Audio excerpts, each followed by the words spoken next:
Et on accueille sur ce plateau Claude Maluret. Bonjour. Bonjour. Vous êtes sénateur de l'Allier, président du groupe Les Indépendants, République et Territoire au Sénat. Une voix libre du Parlement, c'est comme ça qu'on a l'habitude de vous présenter. Et c'est pour ça qu'on est très content de vous avoir ce matin sur le plateau de première édition pour essayer de comprendre comment on peut sortir de cette impasse et pour avoir votre regard d'expérience sur la situation actuelle. Avant de vous entendre, on va regarder des extraits de l'émission d'hier soir sur BFM TV, l'Assemblée BFM qui rassemblait des élus de tous bords autour de Benjamin Duhamel.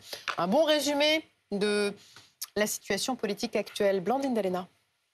Qui a envie de gouverner? Sur les 10 représentants politiques invités, 8 veulent en être. Mais gouverner sans majorité, cela nécessite des compromis. Et au vu du brouhaha général, cela s'annonce compliqué.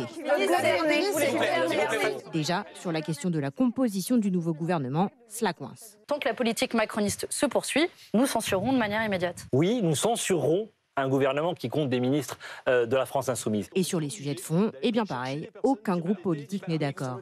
Sur la réforme des retraites, par exemple. Nous voulons abroger la réforme des retraites. Si l'objectif, c'est absolument d'abroger l'âge légal à 64 ans, moi, je ne sais pas quelles sont les solutions budgétaires. On revenait 62 ans, âge légal, avec 42 annuités. On ne peut pas abroger la réforme des retraites, ce serait mettre en péril les retraites et les petites retraites. Et sur les impôts, Emmanuel Macron en a fait sa ligne rouge, pas d'augmentation. Mais là encore, chacun a sa vision. Bien sûr qu'il ne faut pas augmenter les impôts, je l'assume parfaitement. Demander plus d'efforts à ceux qui gagnent beaucoup. Enfin, sur l'immigration, le Parti socialiste souhaite mettre de côté lors des négociations ce sujet qui cristallise de nombreux désaccords. Pour le Rassemblement national, les Républicains et Reconquête, c'est non. Ils veulent une politique forte qui se dégage avec ce nouveau gouvernement. Claude Maluret, vous étiez à l'Élysée, vous, hier après-midi. Oui. Est-ce que le ton général ressemblait à ce qu'on vient de voir là? Pas du tout. Et c'est d'ailleurs la première chose qui m'a surpris et qui m'a plutôt, que j'ai plutôt trouvé encourageante, c'est que personne, d'abord, vous avez remarqué, n'a quitté la réunion avant la fin, ce qui arrive assez souvent. Ouais, lorsque Jean-Luc Mélenchon le demandait aux autres forces de gauche. Voilà. Deuxièmement, le ton était très très mesuré, pas d'attaque ni des uns envers les autres, ni envers le président de la République. On sentait vraiment, depuis quelques jours, c'est la première fois que je constate ça, la préoccupation de tous, étant donné la situation, de trouver une solution. Parce que, après tout, aujourd'hui, le pays n'a ni gouvernement, ni majorité à l'Assemblée nationale, ni budget, qu'on ne peut pas continuer comme ça et voir ça tous les 3 mois survenir. Et j'ai l'impression que tous ceux, qu'ils aient voté la motion de censure et qu'ils soient retournés voir leurs électeurs ce week-end, qui leur ont pas tous dit qu'ils avaient fait le mieux qu'ils pouvaient faire, que ce soit les autres, ceux qui ont été victimes de la motion de censure, tout le monde, il y avait un caractère, je dirais pas de gravité parce que le ton était assez léger, mais de responsabilité qui était plutôt pour moi encourageant. C'est loin d'être fait. Et pourtant, la perception que l'on a de l'extérieur en écoutant les uns et les autres, c'est qu'ils ne sont d'accord sur rien. Est-ce que c'est une mauvaise perception, M. C'est peut-être ça, la démocratie. D'abord, la démocratie, c'est de ne pas être d'accord. Et la deuxième chose, c'est une démocratie qui marche, c'est une démocratie qui arrive à faire fonctionner les institutions avec des gens qui ne sont pas d'accord. On a beaucoup de chemin à faire en France pour y arriver, parce qu'on a l'habitude des majorités, y compris des majorités extrêmement fortes, et pas des coalitions ou des accords de gouvernement comme dans d'autres pays d'Europe. Mais il va bien falloir apprendre. Il y a 2 options. Celle d'un accord de gouvernement qui rassemblerait les forces politiques, notamment celle qui était là hier. Il y a une autre option qui est un pacte de non-agression, au fond un pacte de non-censure. À laquelle vous croyez, vous? L'idéal, ce serait, comme je disais il y a un instant, comme dans d'autres pays d'Europe, une coalition gouvernementale avec des ministres de droite et de gauche qui participent au gouvernement. Je pense qu'on en est loin aujourd'hui en France, même si c'est peut-être pas impossible, et je le souhaiterais. Je pense que, en revanche, entre vos deux hypothèses, je pense qu'au total, on va sans doute apprendre en marchant et que ce sera un peu un mix des deux. Au minimum, un accord de non-censure, pas de 49.3, pas de censure. Au maximum, aller un peu plus loin et décider les sujets sur lesquels on va se mettre d'accord, ou en tout cas qu'on peut garder pour faire ensemble. Je crois qu'il faut introduire le facteur temps.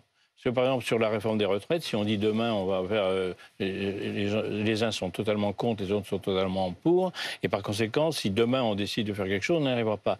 Mais il y a aussi le facteur temps. On peut aussi introduire du débat public dans des sujets fondamentaux comme les retraites et puis décider qu'on décidera beaucoup plus tard, mais que dans l'immédiat, on va faire les urgences, le budget, les agriculteurs, un certain nombre d'autres. Et votre dénominateur commun, en fait, c'est pas le Rassemblement national et pas les Insoumis. Pour moi, c'est tout à fait le cas. Après tout, ceux qui ont été à l'origine des motions de censure et ceux qui, d'un côté comme de l'autre, avec des tactiques complètement différentes, veulent que la démocratie telle qu'elle existe aujourd'hui, la Ve République telle qu'elle existe aujourd'hui, ne fonctionne plus. On peut constituer un gouvernement en évacuant tous les représentants des électeurs de LFI et ceux du Rassemblement national. En général, quand vous composez un gouvernement, vous n'avez pas l'ensemble des forces politiques. Vous avez une majorité, une opposition. Donc, que vous gouverniez avec les gens avec qui vous pensez que vous pouvez gouverner, ça me paraît, et pas avec ceux avec qui luttent contre, y compris contre les institutions de la Ve. Moi, je trouve ça parfaitement admissible. Je voudrais juste dire un mot sur ce que dit Marine Le Pen. C'est l'hôpital qui se moque de la charité. Elle dit, moi, ce qui compte, c'est le vie quotidien de tous les Français. Mais qu'est-ce qu'elle vient de faire avec la motion de censure? Elle vient d'empêcher le vote du budget. Tout le monde connaît désormais les conséquences. Les agriculteurs attendaient avec impatience la loi sur l'agriculture. Et la motion de censure, et elle reproche maintenant à nous qui essayons de dire, on va essayer de faire fonctionner ça, on va essayer de voter quand même les lois, de voter le budget, malgré les difficultés, elle nous reproche de le faire. Mais c'est elle qui est responsable de la situation où on est aujourd'hui. Monsieur Malhuret, après la droite et Michel Barnier, c'est au tour de la gauche d'aller à Matignon? Moi, si vous voulez, je pense que c'est pas le sujet essentiel. Nous, on a dit il va hier... falloir trouver un nom. Oui. Moi, j'appartiens à Horizon, comme vous le savez, le parti d'Édouard Philippe, et notre position hier était claire. Nous n'avons pas de ligne rouge. Parce que si on commence à dire on a des lignes rouges, on n'y arrivera pas. Donc moi je préférerais un Premier ministre de droite, mon parti est un parti de centre-droit, mais nous sommes prêts à envisager toutes les solutions. Je crois que ce qui est plus important que le Premier ministre, ce sont les ministres. L'idéal serait qu'il y ait, et c'est une des raisons pour lesquelles Michel Barnier n'a pas pu résister à la vague, c'est qu'il n'a pas pu obtenir des ministres de l'autre camp. Si demain il y a un gouvernement, que le Premier ministre soit de droite ou qu'il soit de gauche, mais avec des ministres de tous les partis, de droite et de gauche, regardez dans les coalitions ailleurs en Europe, ça permet quand même une plus grande solidité d'un gouvernement. Mais on n'y est pas aujourd'hui. François Bayrou peut réaliser cette synthèse-là? C'est sans doute un de ceux qui est le mieux placé. Je peux vous dire qu'hier, sur les 40 personnes qui étaient présentes à la réunion Élysée, aucun n'est capable de vous dire ce que Emmanuel Macron a en tête. Il a été absolument impossible de savoir. Mais bien entendu que François Bayrou, par son histoire, par son positionnement politique, est un de ceux qui peut sans doute, qui a des meilleurs atouts ou qui a des atouts en tout cas pour essayer de réaliser ce pari, parce que c'est quand même un pari et c'est pas encore fait. Merci Claude Malhuret d'avoir été avec nous ce matin dans Première Édition.